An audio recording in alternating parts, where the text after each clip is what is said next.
agenda is, so that you, if it's the first time you've been here, so you know what our plans are with you today. So today we're going to have our great speaker, Harry, which we're going to introduce in just a moment.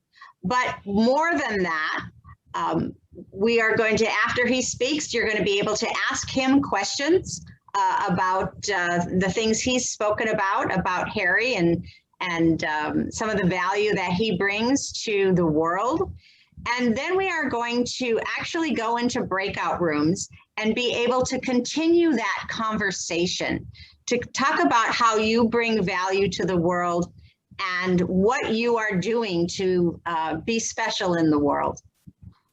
And maybe to make some connections, to make some business connections or some personal connections that are going to take you beyond just today. And that's really one of our biggest hopes, is that this hour we spend together is so short, but we want to extend that throughout the month so that you can continue to create relationships, business relationships, maybe sales, but more than that, to really find out who each other is and what motivates them in life. So why don't we get started, Ginny? Absolutely. Welcome friends to our monthly event, Unleashing Your Free Spirit. This has become our dream project because to dream big is the American way of life. We just had 4th of July, and I was really contemplating as an immigrant what this means to me, the freedom means to all of us. I am Ginny Jolly, and I am honored to be here with my friend Judy as my co-host, welcoming you to our event. And we are here to support you. We both have our own flourishing businesses in the health and wellness field and in the privacy and legal sector. But more than anything else in life, we love helping and supporting our entrepreneur friends. We love helping and supporting people who have dreams, and we want to be part of that dreams. Today, we are honored. We are honored to have Harry Lay as our chief guest here, as a speaker here. Well, what differentiates Harry than any CPAs you may see? He is the trusted, mind my word, trusted advisor to the CEOs and business leaders worldwide. When companies are performing below their potential, the call goes off to Harry. Why? Because Harry says profitability is not a dirty word, and the success of any business is everyone's business. My goodness, my dear friends, what you're going to hear from Harry, from his words, how he really helped companies and how he's helped the companies to grow to 100 million revenue within 6 years is amazing. But what is more amazing about Harry is the fact that he cares. He wants to bring value to you all. He wants to make sure every audience who connects to him knows Harry as a friend. What can Harry do for you in your business, life? So without further ado, it's my honor to welcome Harry Lay to our event. And Harry Lay, we are here to listen and hear your wisdom. Thank you, Ginny. Judy, if I could ask you a favor, when I've got 2 minutes left before I close, would you warn me? Absolutely. Okay, thank you. Well, thank you, Judy, as well for having this morning. 10 minutes, and I'm supposed to tell you all there is to know about Harry. So we'll just jump in. I live in Oklahoma. I'm in Tulsa, Oklahoma, Central Time Zone. And ironically, I live 90 miles from where I was born and raised. I went to college at Harding University in Arkansas, majored in accounting, and became a CPA and began my career and spent 19 years in public accounting. Now, whatever box you put CPAs in, I promise you, I would never fit in it. I don't know how many times I've been told, Harry, you're not a typical CPA, and thank God for that perception, because I'm not. I was an auditor. I'm not a tax accountant at all. On a good day, Ginny, I can spell IRS. That's about all I know about taxes. But after 19 years in public accounting as an auditor, I was actually hired here in Tulsa by an architectural firm to become their president and CFO. And folks, I was on the job not quite 6 weeks, and I came to the realization. Now, I was an audit partner with Arthur Anderson and BDO Seidman, the #1 and the #9 largest CPA firm in the world. But what I'm going to tell you is the truth. After 6 weeks on the job as the president of an architectural firm, remember I'm an accountant, I discovered I didn't know anything about business. That was scary. I was a single parent with a 13-year-old daughter. I had left a career that was just rocket in public accounting, and I didn't know anything about business. I knew how to prepare financial statements, how to analyze them, and how to audit them. But how in the world am I going to lead architects? How am I going to get them to change what and how they do things to be successful? Because we had 40 employees, which was a very large architectural firm. The average size of an architectural firm in 1988 was 7 people. The average size of an architectural firm today is 7 people. And so despite my ignorance about business, despite all the weaknesses that I had, and trust me, no one on this call has made near as many mistakes in your business as I did. So 8 years after I was there, we had grown from 40 people to 600 people, from 1 office to 5. Our revenues went from $4 million a year and losing money to $100 million a year. And we had audited financial statements the last 5 years I was there, and our net income percentage, and I hope all of you are sitting down, was 37.5% in an industry that averaged 7%. How did that happen? I've told Ginny and Judy many times how blessed I am to have had the parents I had, and there's a reason why I'm stressing where I live and where I came from that we'll hopefully we'll have time to discuss at the end. So rural Oklahoma, Dad was a postman, became a preacher by the time I was 13 years old. Mom was a bookkeeper for a Ford dealership in McAlester, Oklahoma. That's where I come from. I'm the oldest of 5 kids. I've got 2 brothers, 2 sisters. And you've met the black sheep of the family. I'm the oldest, and as Mom and Dad had more kids, they got better. So my youngest brother, Mark, who's 13 years younger than me, he's awesome. I'm the sinker. So, so with that background, we get back to the architectural firm. Why was I lucky? I was lucky because we only had 4 clients. One of them happened to be a little retailer named Walmart. They were only 3 hours down the road. Yes, it was my idea to try to go get them as a client. Yes, we got them, and we did 10 projects for them, but we were one of 32 architectural firms with whom they were working. This is 1989. 1 year later, they fired the other 31, and we were the only one left. And so we were lucky in that Walmart was frustrated because they could not open more than 40 stores a year. They wanted to open 50 stores a year, but they couldn't get to 40. And so what they didn't know, and what my owners of my architecture firm didn't know, is what industry did I spend most of my time in public accounting? Construction. So I wasn't a construction expert, but it didn't take a rocket science to figure out that Walmart may be the greatest retailer in the world, but they really sucked at building businesses.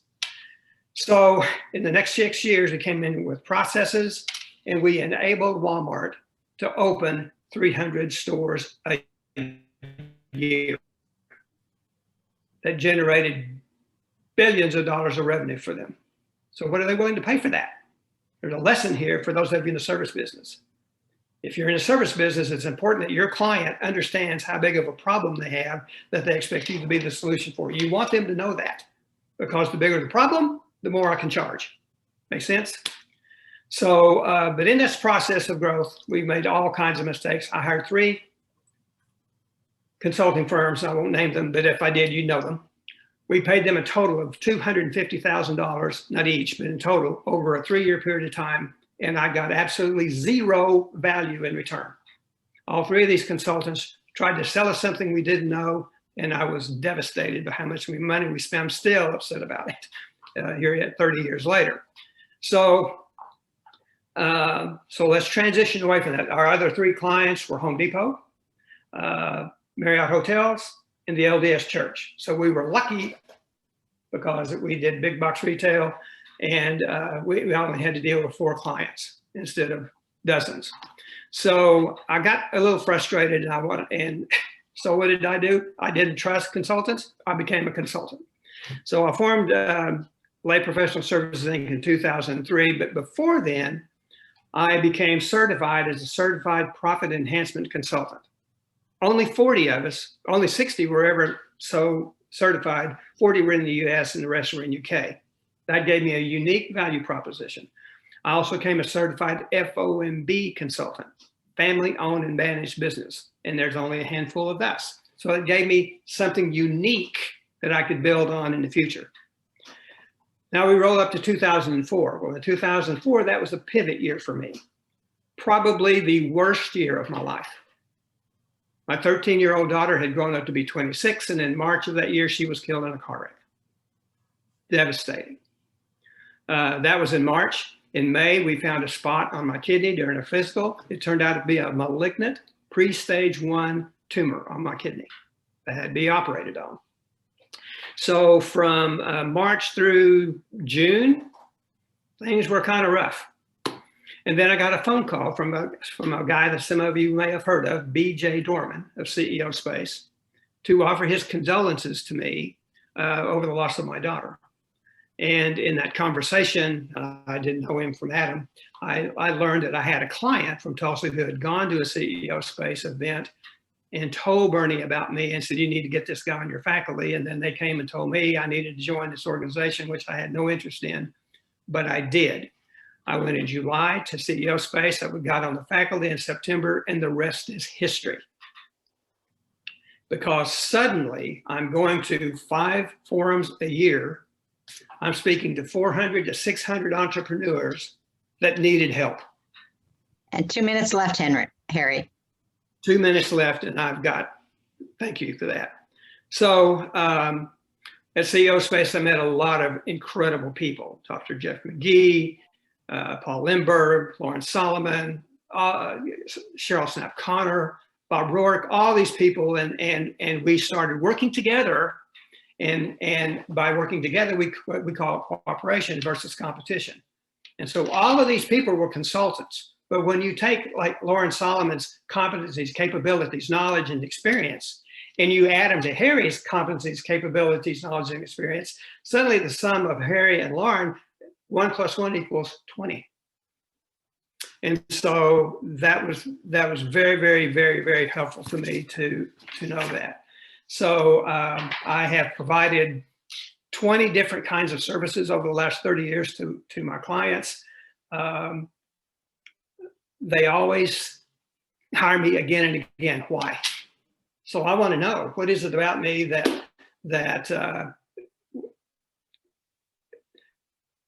what is it about me and the services I do that cause you to still be working with me 10 years later? And so so I got my note out, and they said, first of all, Harry, we trust you. Okay, good. I'm still waiting to tell them how great my strategic planning process. They never said that.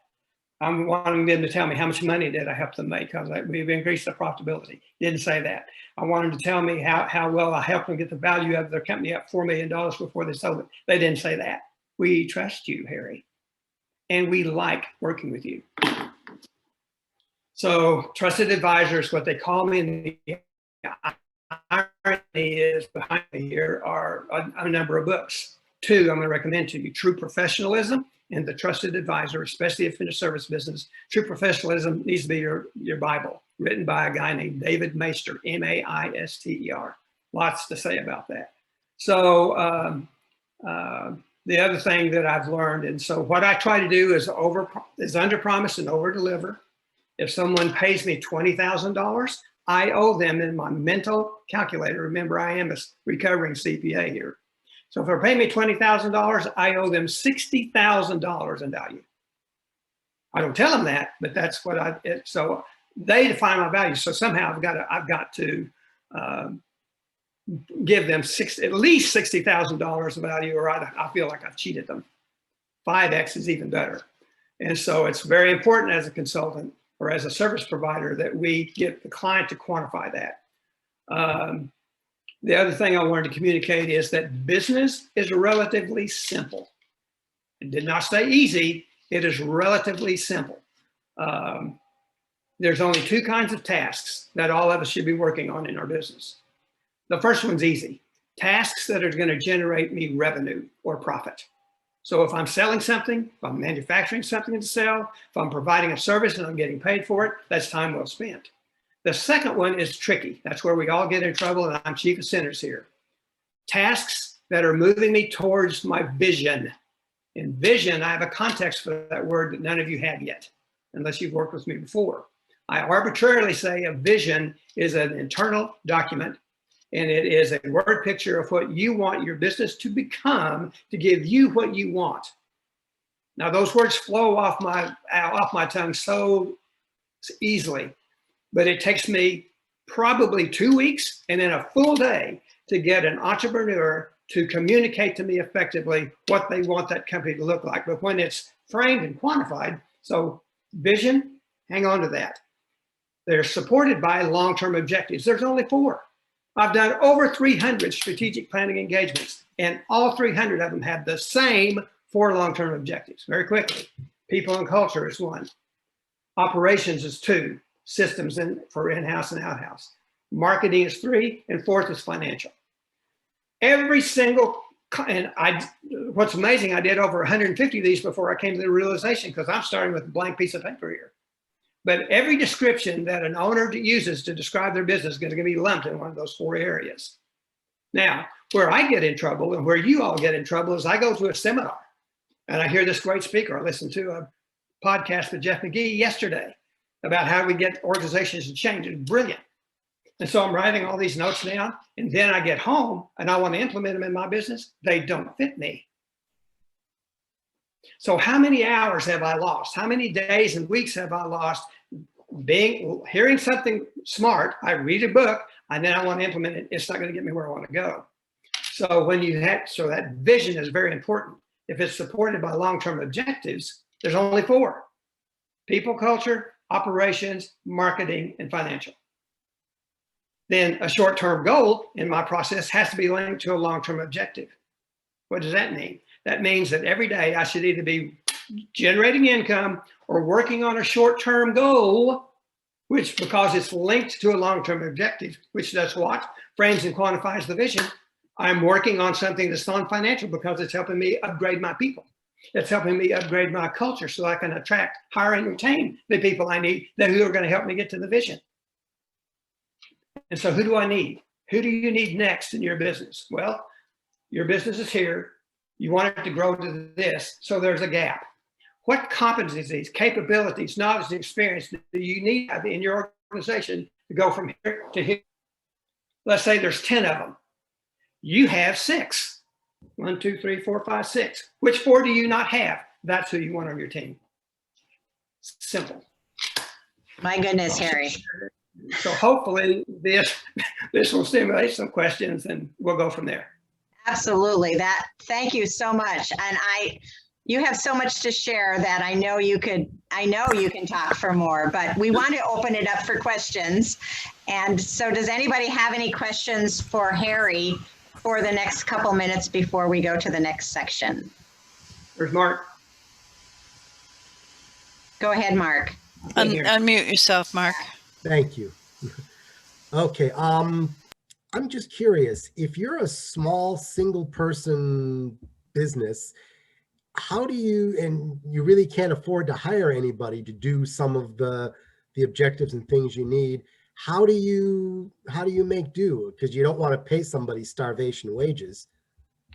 Well, that's an excellent question, Mark. And It's not knowing the context of your business. I'll answer it as generically as I can. I'm going to ask you a question that I don't expect you to respond to, but what is the potential of your business? Or what is the size of your business now? And where do you want it to be in the next year or two?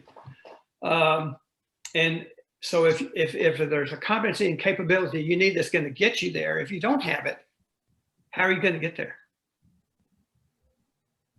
And so because I use the word potential, but that's probably the biggest mistake I see people make, and entrepreneurs make, is that someone helps them quantify what the potential is for their business, and then they start trying to build that potential, which is a grave mistake.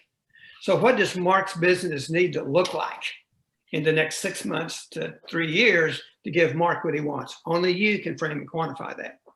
Okay. But given the gap between where your business is now and where you want it to be, let's say it's $250,000. So what's the competency and capability going to cost you to get to that 250,000? If you don't recruit it to get it in, then you're going to have to take the time and put your competencies and capabilities on the shelf until you learn that. How expensive is that going to be? You don't know. So the point is that you may just need to save. You may need to borrow money or something. It depends on how valuable is that competency and capability you need right now. Okay. Does that make sense? Yes, it does. Thank you. Thank you, Mark. Next. Who else? Michael. Harry, thank you for your presentation. Very well done. I heard Thank one you. of the books, You're Welcome, True Professionalism. I didn't hear the other one. The Trusted Advisor. Thank you. Very quick story, guys. I'll try to keep this under a minute. In about 2003 or 4, I went to an Institute of Profit Advisors 2-day seminar led by David Maister, who is a Scottish attorney, but he's a consultant to service providers of all services. And so 2 days. So at lunch on the first day, I had to return some calls. So I didn't go to lunch until 20 minutes later. So when I got there, all the seats were taken except for one table. There were 2 empty seats. So I went there, and about 5 minutes after I sat down, David Maister, the instructor, came in. He said that because he was returning calls. Well, everybody is scrambled because they ate and then they left. And so I'm at the table by myself with David Maister. So we started chatting. And I had him sign my book, True Professionalism. And so we chatted a little bit. And he said, by the way, Harry, you have dinner plans tonight? Chicago. I said, no. He said, why don't we go to dinner? Long story short, I go to dinner with him. We spend 3 hours together. I pick his brain. He asked me a lot of questions. And as we're leaving dinner, he said, what do you think about my other book? I said, what other book? He said, The Trusted Advisor. I said, I didn't know you had it. Where can I buy it? And he said, I'll bring you one tomorrow. So I bought the book from him. I said, what's it about? The greatest compliment I've ever received in my life. He said, Harry, it's the story of your life. Wow. So when I read the book, I cried. And so when my clients call me their trusted advisor, it really makes me feel good because you have to earn that right. But that's a true story, and I haven't seen David since. But it is well worth the read. Wow. And Harry, we are honored. We can see why you are the trusted advisor. We can see. And we do have time for one more quick question. Robert has his hand raised. Yeah, I try to follow the rules, right? When it comes to generating the long-term objectives and short-term stuff, do you have any forms or any listed series of questions we can use to really help us formulate that? Yes. Every engagement, Robert, is unique. I have dozens of questionnaires depending on the nature of the business that I ask. Very proprietary, but I can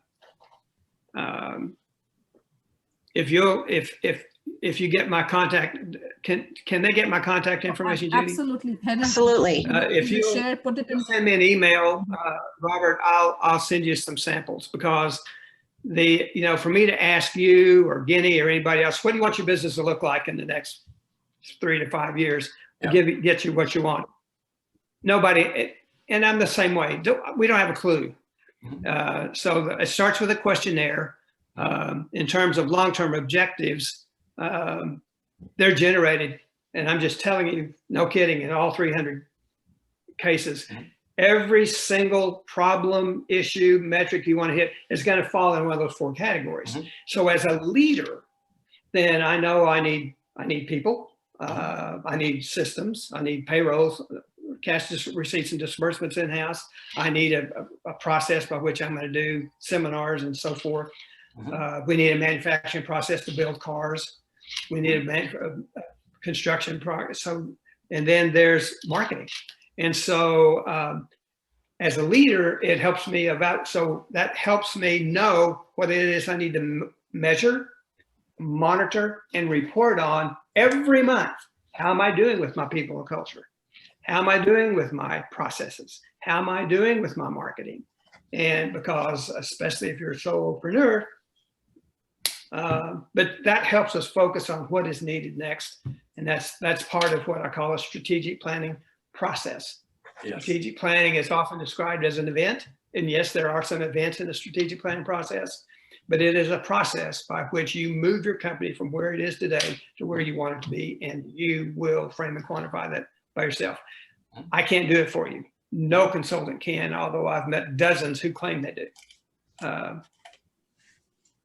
I get it. I appreciate it. I can go. I do. I think I have a vision, but at the same point in time, it's like, yeah, we'll take care of it. Thank you. Great. I appreciate it. You bet. So Harry, if you could put your contact information in the chat. Oh, okay. That would be great. That would be great.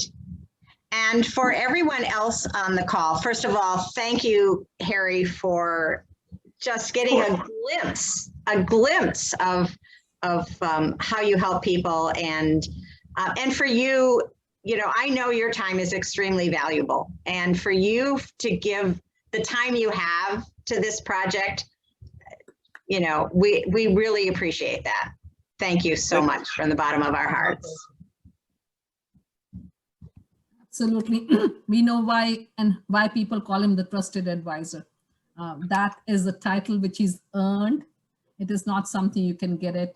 Harry Lay, honor that you became a part of our community today. And we hope our relationships will continue. Our friendships will go deeper, and all our participants will feel honored and valued by what you brought to the table today. It is definitely, Judy and I are grateful for your wisdom and your ability to share what you have gone through in such humble words.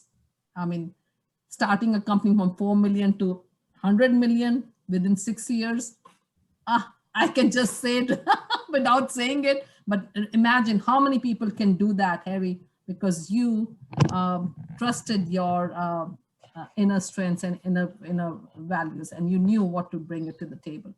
Well, thank you. That I had over 500 people helping me. Trust me, a lot of help.